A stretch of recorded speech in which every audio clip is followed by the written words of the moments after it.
Gente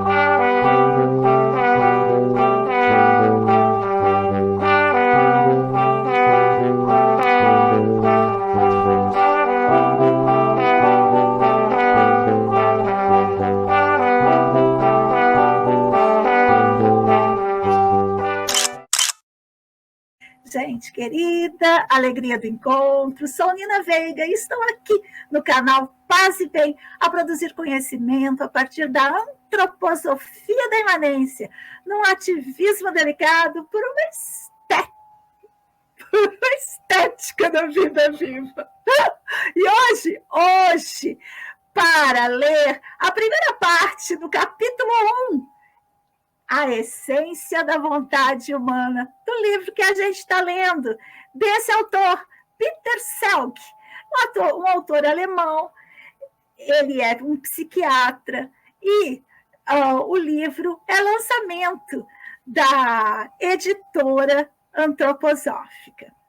Muito bem, já tem a introdução aqui no canal, para quem não viu, veja, e a gente vai então passar para a leitura.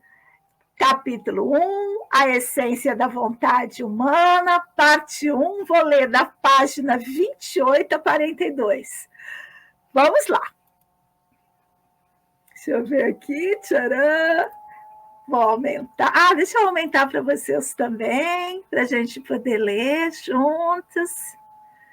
Eu queria fazer uma coisa para experimentar, não sei se vai dar. Vamos ver, dá.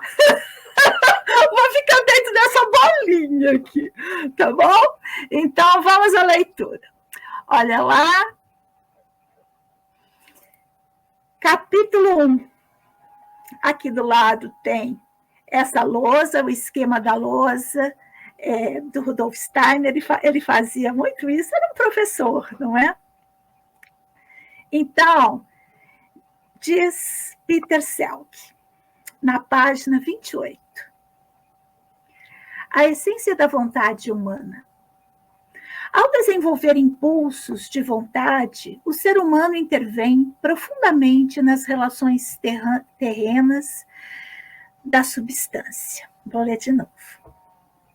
Ao desenvolver impulsos de vontade, o ser humano intervém profundamente nas relações terrenas da substância. De acordo com Rudolf Steiner, toda atividade da vontade no organismo e dos membros tem por base um processo de destruição. Para poder encarnar, a vontade requer uma decomposição de substâncias na forma de uma consumição. Ele vai abrir aspas para o Steiner. Aspas. Algo material tem de ser primeiro aniquilado para que a vontade possa se estabelecer. Onde há matéria, o anímico espiritual pode se estabelecer. Rudolf Steiner descreveu o aniquilamento da matéria em sentido estrito, como um processo semelhante à combustão. Um processo de combustão delicado, sutil e íntimo, que ocorre de modo especificamente humano, como uma queima viva e permeada pela alma, que, como tal, não seria comparável a nenhum outro processo de combustão extra-humano.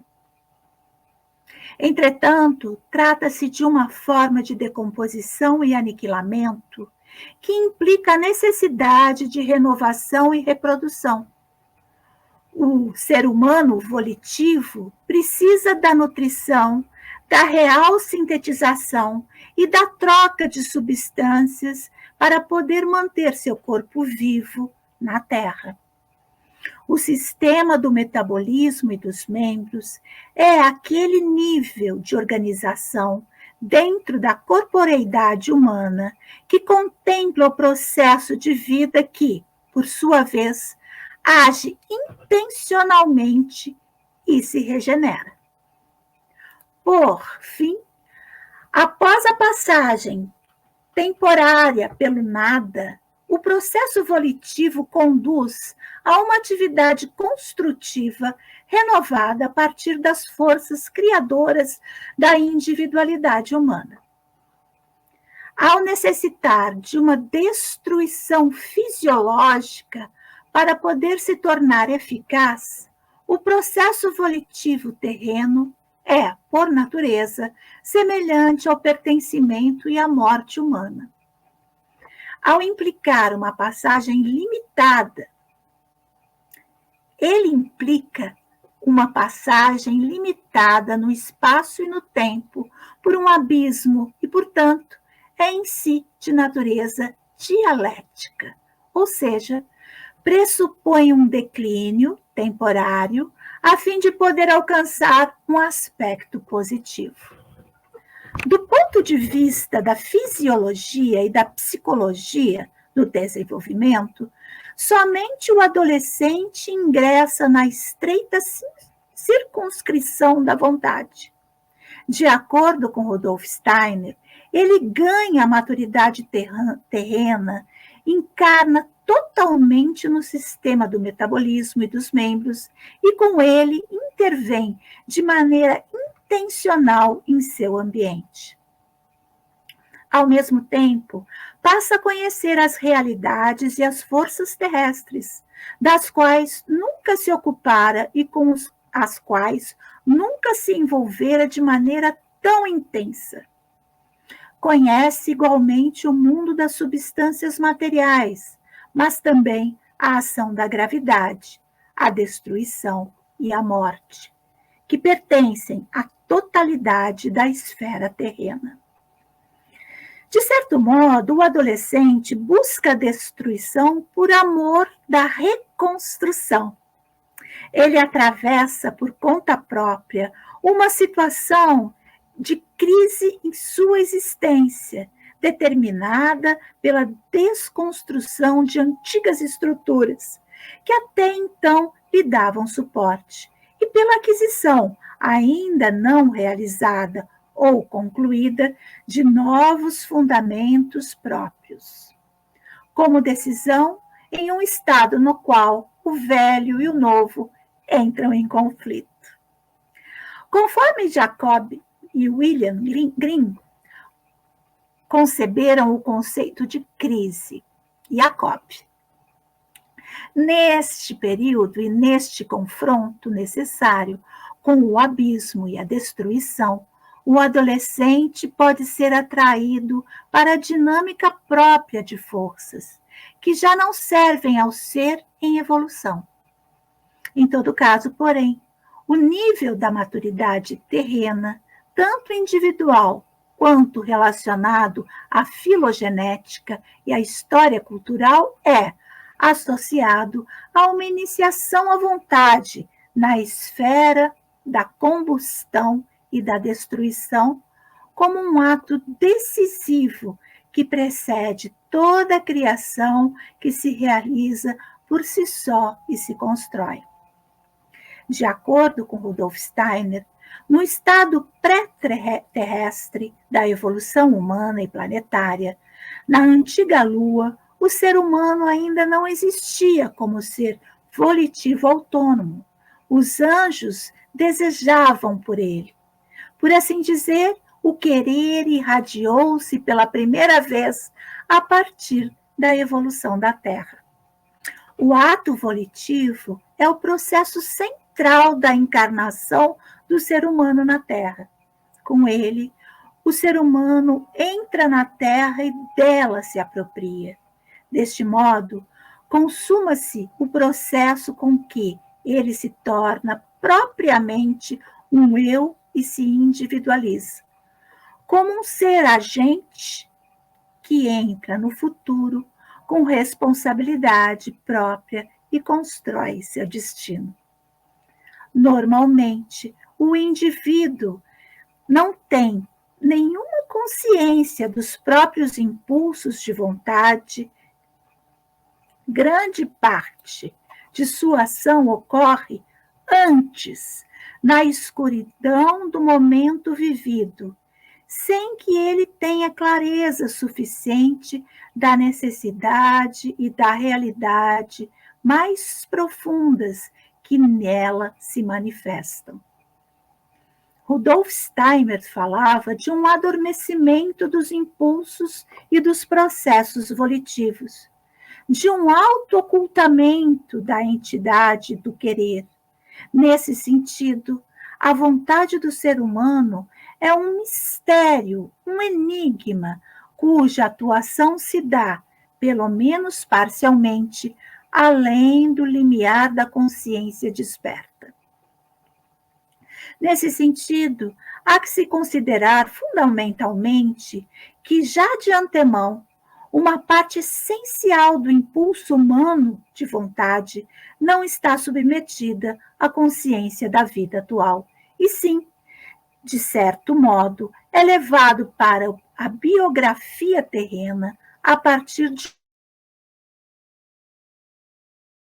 de acordo com a visão antroposófica, a alma humana encarna neste mundo de maneira voluntária e com intenções e objetivos específicos. Essas intenções subsistem antes ainda que o ser infantil desenvolva e experimente gradualmente seu próprio espaço de consciência. Rudolf Steiner descreveu o eu volitivo nessa esfera de sua funcionalidade como resultado da última encarnação, com uma força direcionada a um fim, que a memória de um passado cósmico encerra em si mesma e que conduz o indivíduo não apenas à Terra, mas também a situações especiais e tarefas que têm um lugar significativo em sua história evolutiva. Rudolf Steiner falava do karma do indivíduo, que age na vontade e, eficaz como a fome e a sede, de maneira elementar, introduz o ser humano em relações e tarefas circunscritas, isto é, o conduz até elas com determinação. O ser humano procura de modo inconsciente, mas manifestadamente deliberado, o que lhe é especificamente necessário, o que o estimula e lhe serve de entrave, os seres humanos e as situações de que ele precisa em seu caminho para com eles reunir experiências e conseguir alcançar o equilíbrio. Se não houvesse os impactos da vontade livre e com eles os impulsos que o ser humano concebe livremente ao longo de sua vida atual e tenta colocar em prática, o indivíduo poderia, ao menos inicialmente, reconhecer o traçado kármico de sua vida, aquilo que é determinado de forma significativa a partir do passado e que emerge e é decidido em condições atuais, aquilo que acontece conosco. Conforme expôs Rudolf Steiner, com uma vontade livre e consciente, que se cala totalmente ou recua por completo, o que se tornou karma, a vontade trazida como destino, transparece na existência humana e pode entrar no campo da experiência individual. Entretanto, os atos volitivos do querer inconsciente, determinados pelo passado, não são os únicos a se esconder na escuridão do momento vivido. Em sua evolução posterior, as decisões tomadas livremente, de maneira consciente, pela vontade, e as consequências das ações que dela emanam, escapam da consciência humana, pelo menos parcialmente. Também, para esses impulsos de vontade, Rudolf Steiner deixou claro que, até certa medida, eles se tornam adormecidos. Além disso, descreveu a qualidade de um sono atenuado como um processo volitivo imanente ao ser, e ao e o colocou no polo oposto ao da formação da representação humana. De acordo com Steiner, a formação de uma representação é um processo atenuado de despertar e, do ponto de vista qualitativo, corresponde à transição matinal para o espaço da consciência do dia ao despertar do sono. O ser humano que forma representações volta a si e está em si mesmo em uma atividade interna elevada, pensando e vivenciando-se ao pensar. Ele entra na existência real, no espaço consciente de sua existência. No entanto, o processo de despertar e sua repetição atenuada no ato de pensar está em relação com a existência anterior ao nascimento, ou pré-concepcional, como Rudolf Steiner expôs mais além. Aspas. A força que nos domina quando fazemos uma representação mental de algo é a mesma força que dominou antes que entrássemos em contato com o mundo sensorial por meio da concepção. O que pensa em nós não somos nós no momento presente, e sim a força que irradia pelo tempo desde antes do nascimento, e até mesmo desde antes da concepção. Nesse sentido, a formação da representação continua a ter efeito no ato totalmente consciente de pensar, o que, em geral, está ligado ao processo do despertar no ser da Terra. No início da biografia terrena e ao sair do sono todas as manhãs. De acordo com as concepções de Rudolf Steiner, no lado oposto deste espectro da consciência encontra-se a ação do impulso de vontade, cuja qualidade especial pode intensificar-se até se tornar sono real ou processo de morte.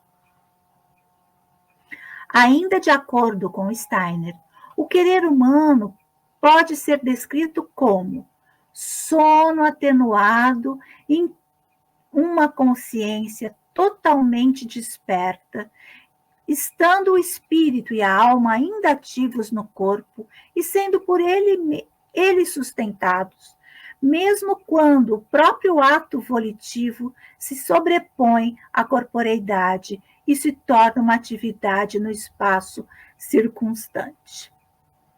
O estado incipiente do adormecimento suprime essa ligação corpórea do anímico espiritual e na posterior intensificação da morte física. Se a realização da vontade do ser humano for vista neste contexto, uma qualidade essencial de si mesmo, que, do contrário, permaneceria oculta, também se torna visível.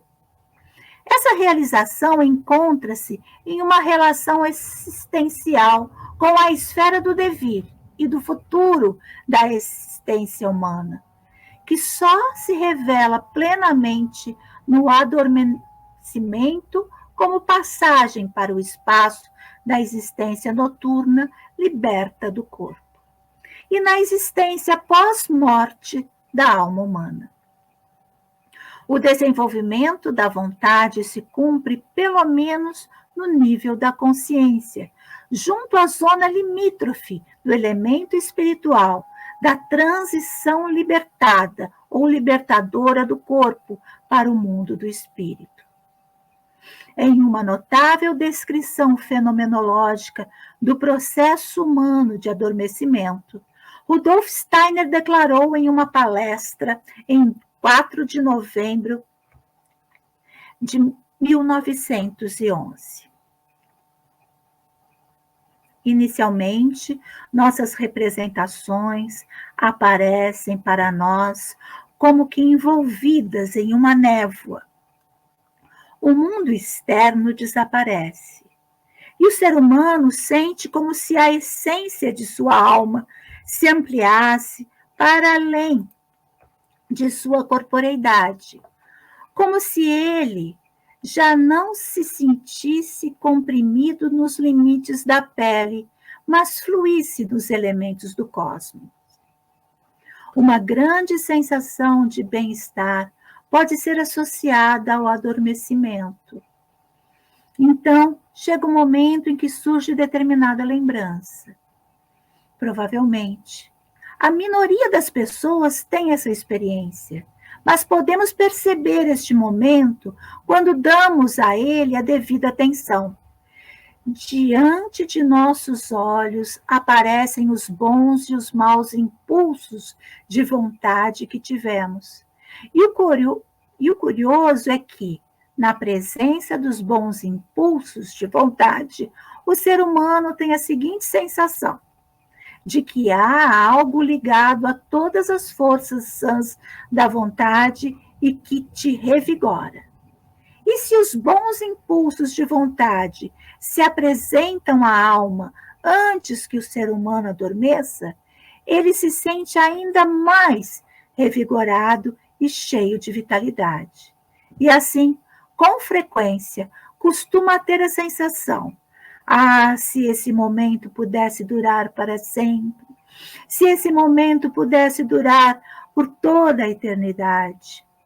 Em seguida, o indivíduo ainda sente como o elemento corpóreo é deixado pelo anímico.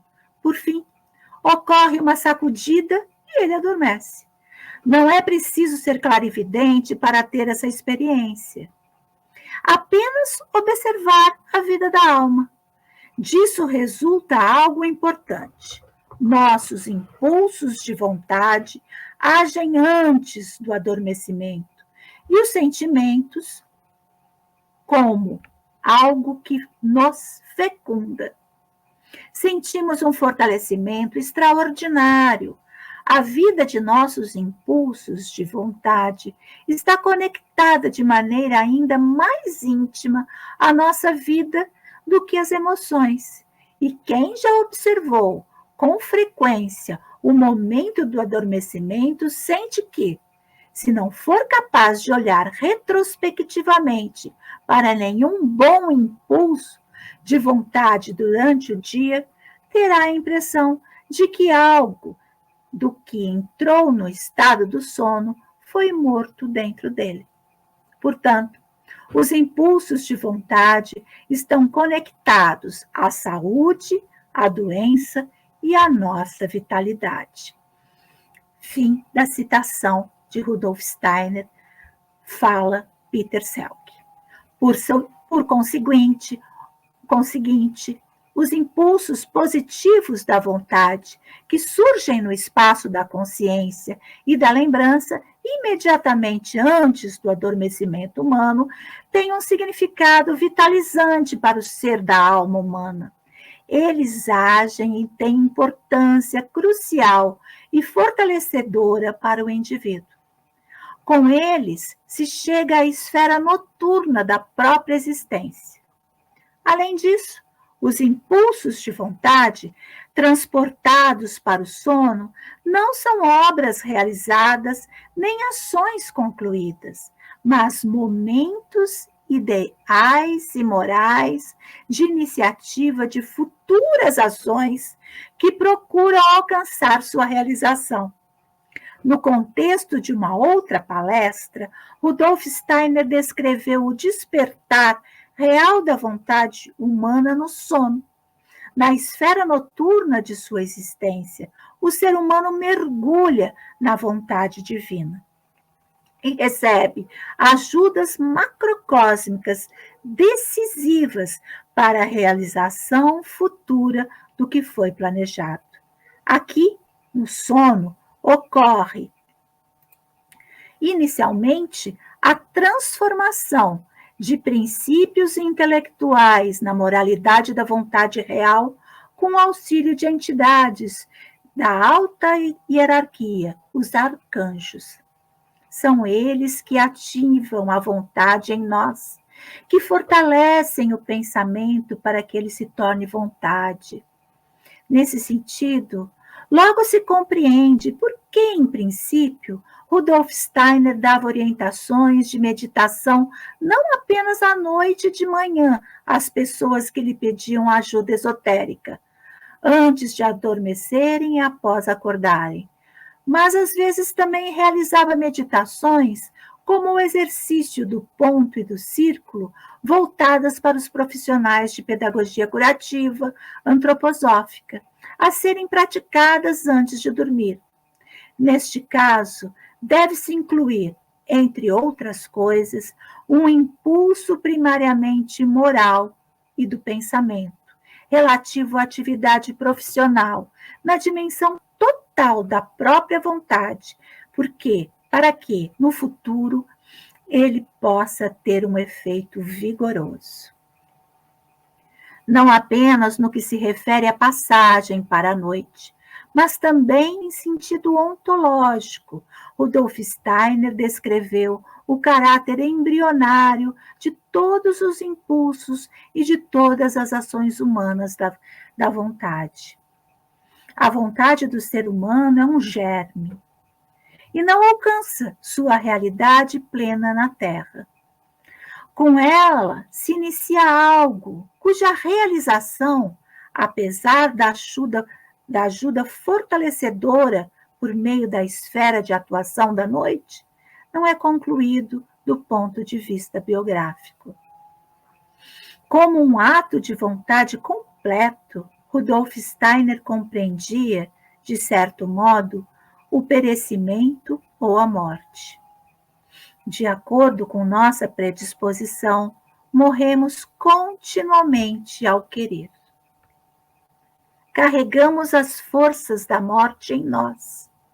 Visto dessa forma, toda atividade volitiva, mesmo quando se dedica inteiramente a questões terrenas, aponta para além dessa vida.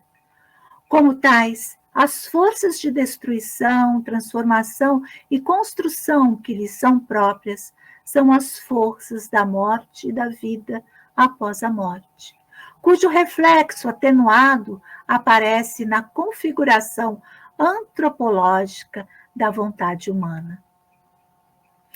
Como ser humano agente, que tem iniciativa para a vontade, o indivíduo pertence ao futuro.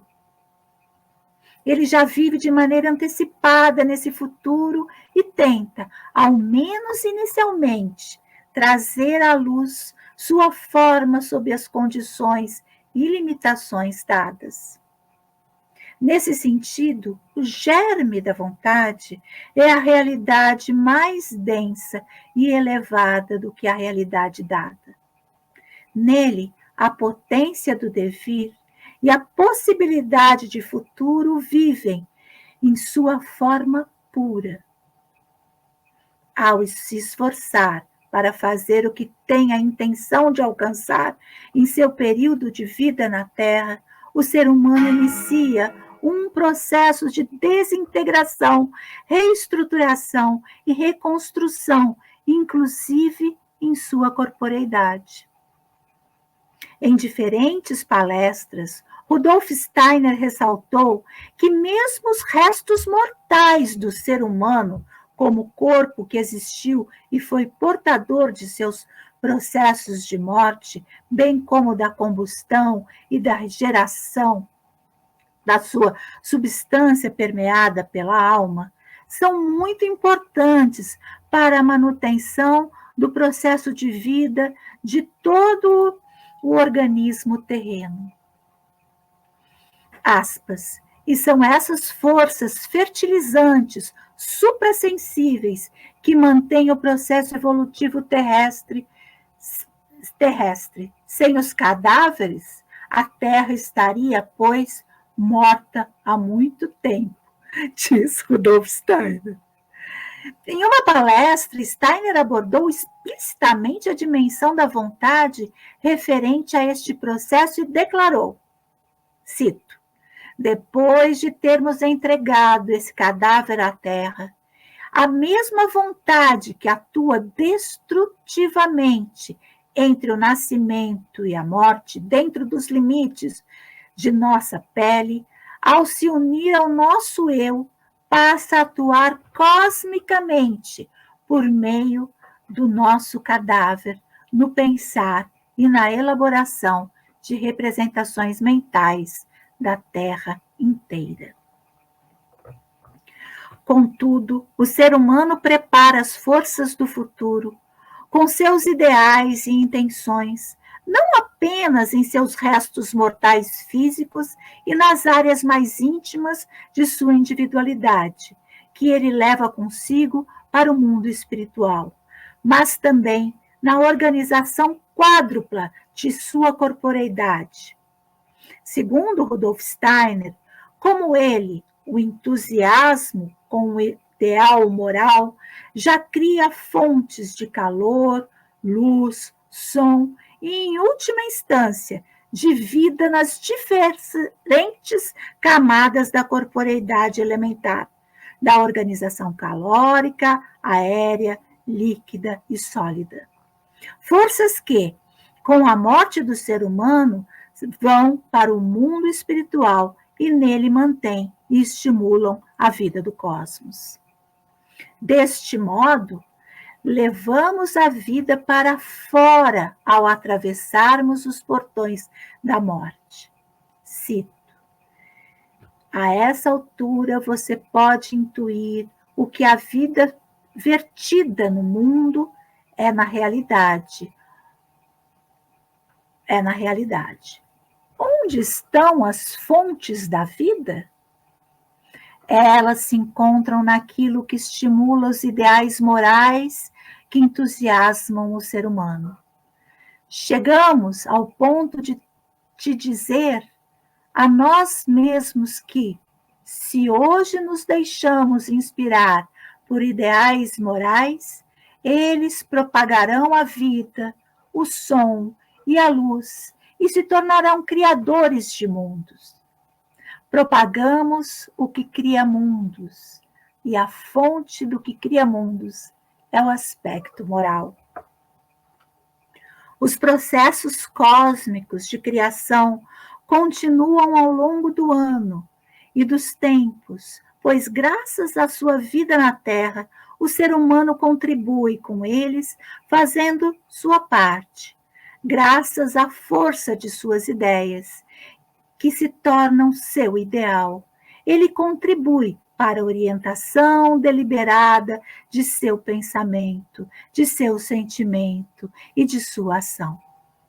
No entanto, em sentido inverso, ele também pode impedir o avanço do mundo e causar danos incomensuráveis por meio de sua ação, mas também já com um modo de pensar que não toca a esfera da vontade e atua inibindo a vida.